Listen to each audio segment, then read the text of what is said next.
Hello, this is a journal entry screencast by Ria Pereira. So what is a journal? A journal is a chronological record of transactions.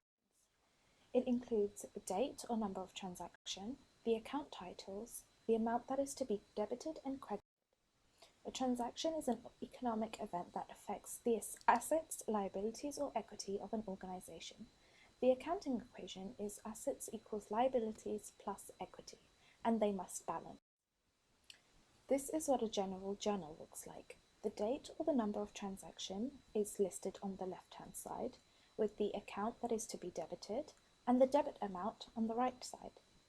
Underneath, the account that is to be credited is indented and the amount that is to be credited is on the right side.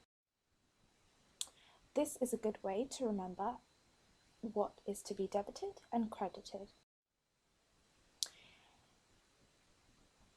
The accounts that are included in a journal include dividends, expenses, and assets. Dividends are all increased by a debit and decreased by a credit. Similarly,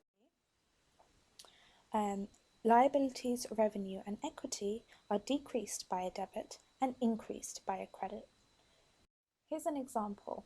Motion Bus Limited issued shares in return for $90,000. Motion Bus Limited receives the cash, so assets increase, and shares are issued, therefore contributed equity also increases.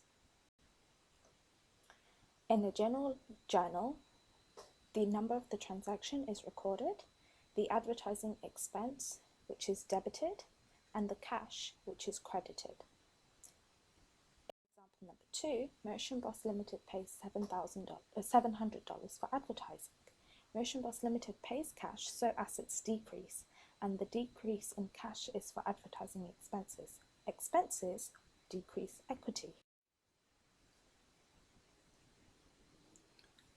And therefore, the account is cash is debited and contributed equity is credited.